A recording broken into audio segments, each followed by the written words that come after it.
Wow, guys, we are in the last chapter of our little adventure that we started all the way back in summer.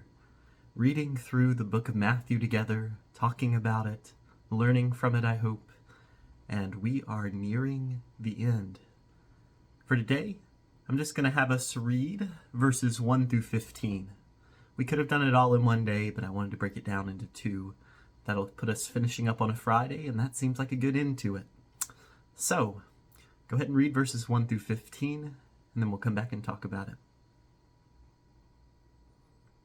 All right, so Jesus has died. It's now been 3 days. And the other Gospels tell us that his disciples, they're just all kind of holed up together somewhere. They're hiding. They're in fear that, Rome and the religious leaders would come after them next, just like they came for Jesus. They're confused. They're grieving. And most importantly, they're staying away from the tomb. I guess they know this is where the guards are. This is where the religious leaders are keeping an eye on, and so they're staying away. But not the women. The women, they were grieving, and so they wanted to be near to where the body of their Savior was. They're still thinking about Jesus, and so they go to his tomb.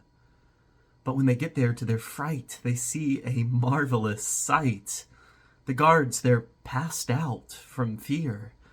And sitting upon the tomb, there's this angel who is described as brilliant white, wearing a white robe, light radiating off of them. The angels say, he is not here, he is risen, just as he told everyone that he would be. So go and tell the disciples what you've seen.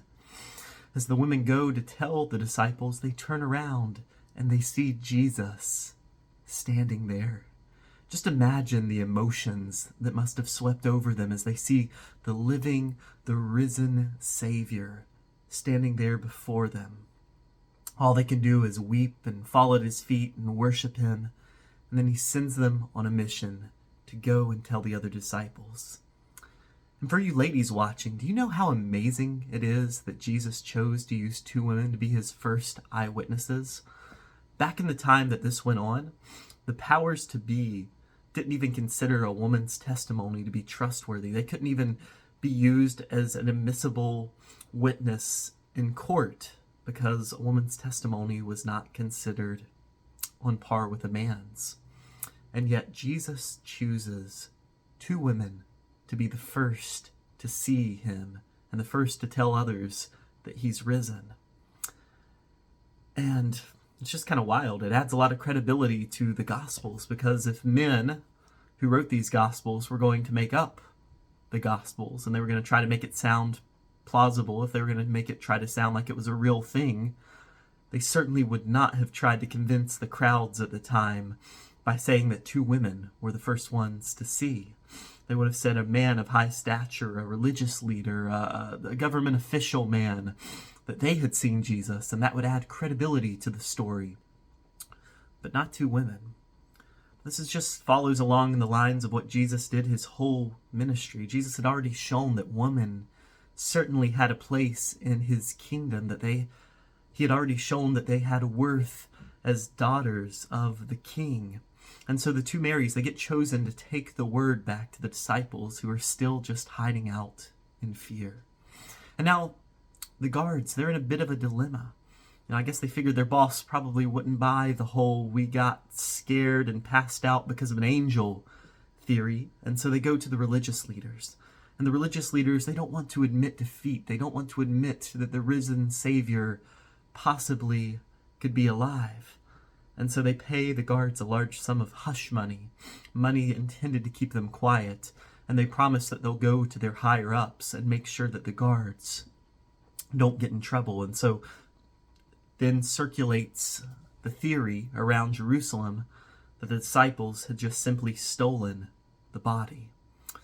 The religious leaders wanted to deceive as many people to keep them from trusting in Jesus. And this theory, it still gets passed around even today. Well, resurrections can't happen. People can't rise from the dead. There's got to be an explanation. Someone took his body. And so I've heard that theory even today. And it's not a very good theory, because for starters, a Roman guard back then would be kind of the equivalent of special forces today.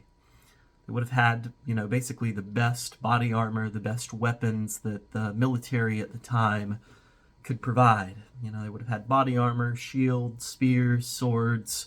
They would have had some pretty good training in hand-to-hand and, not ranged combat, but combat with sword and spears. So it's kind of foolish to say that the disciples would have overpowered these guards in order to steal the body. And these guards also knew that they had a 3-day assignment. And if they were to allow anyone to sneak past them, that their lives were on the line. There were enough guards out here that they could have slept in shifts, so it's unlikely that in a short 3-day assignment where their lives were on the line, they were going to even let there be a few minutes pass where they were not on guard, where at least a few weren't on guard. They would have slept in shifts with someone always keeping watch.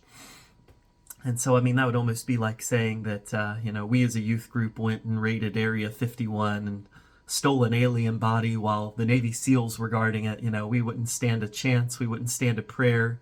We would be shot before we even knew the Navy SEALs were there. And in the same way, the disciples would not have had a chance to steal the body of Jesus.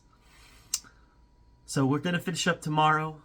We'll finish up with the Great Commission, and I'll leave you with a few thoughts on that. So I'll see you tomorrow.